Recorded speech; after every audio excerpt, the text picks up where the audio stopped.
Ayan, what's up mga idol?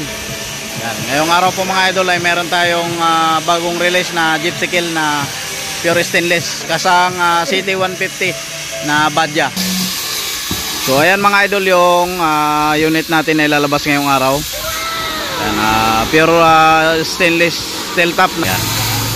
So unti-unti na natin pinapakarwas dahil habol siya mga idol sa sa biyahe ng barko.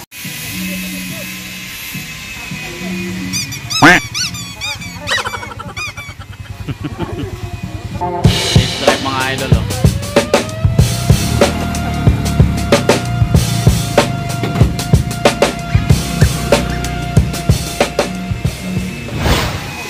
So ito na mga idol ang ating unit na napakaganda. Bali tapos na. Ayan.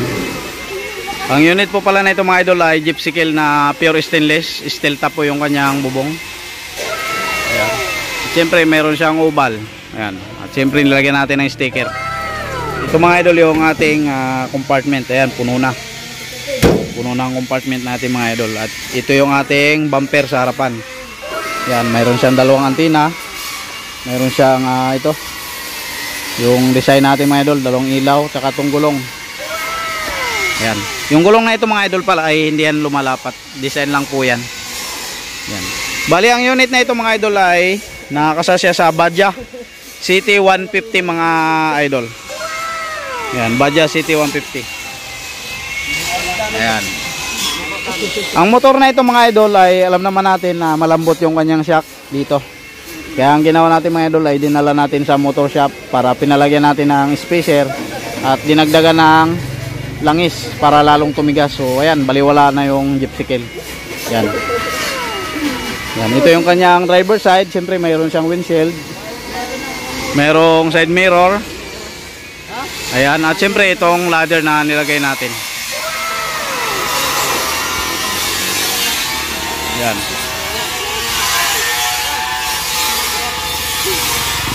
Siyempre mga idol, mayroon itong lagay ng battery. Ayan. 1SM battery na Motolite. Ayan. At protection mga idol sa salamin para hindi mabasag ng passenger. So ito mga idol, yung kanyang likuran. Ito nga pala mga idol, nilagyan na rin natin ng tapalodo dito sa likod. Ayan. Para protection na rin sa kasunod mga idol, walang talsik. At siyempre yung mudguard na nilagay natin mga idol ay kulay pula. Nilagyan na rin natin ng stainless.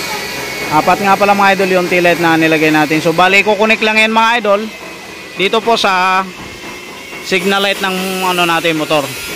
So kukunik lang niya yan dito para gumana po yan. So naman yung kanyang upuan dito mga idol sa loob, harapan po yan. So yan, bali nandito na yung bagahe ng idol natin. So ayan, white and red combination nga pala ang kanyang kisame. At yung mudguard mga idol na nilagay natin ay kulay pula. Ayan. Ito naman yung kanyang bubong. So ito naman mga idol yung kanyang ladder. Ayan. At siyempre mga idol, meron po yung yan po yung gulong na ginamit natin. Ayan, banana type. At siyempre spindle hub ng pang Toyota ang ating ginamit. Pang matagalan po yan mga idol. At siyempre kapag nagpalit kayo ng gulong doon sa likod ng motor, mayroon po tayong adjustable. Ayan.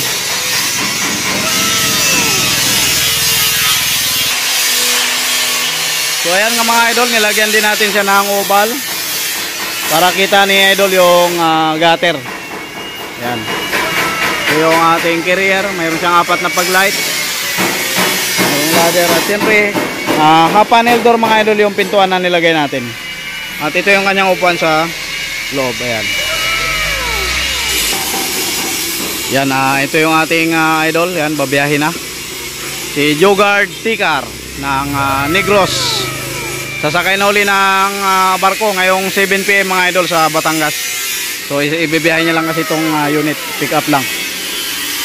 Siyempre mga idol, ang halaga ng unit na pinagawa sa atin ay 120,000. So ganyang setup na. Yan. So dati mga idol, ang price natin yan ay 130. So bumaba naman yung mga presyo ng bilihin. Kaya ang price natin sa ating sidecar ay 120,000. So ayan, maraming salamat sa inyo lahat mga idol, lalo na sa mga patuloy nating nanonood at sa mga subscriber natin dyan. Yan, shoutout po sa inyo lahat. Sa mga idol natin sa Iloilo, ayan, sa Negros, yan, magpagawa na kayo. Ito si idol, oh, pagawa sa atin, yan. Yan, ang shipping ng ganitong unit mga idol kapag ka sa barko ay 5,800 yung ganitong sidecar. So wala pang 10,000 kasama yung pati kayo mga idol, yung driver. Yan, maraming salamat sa inyo lahat mga idol.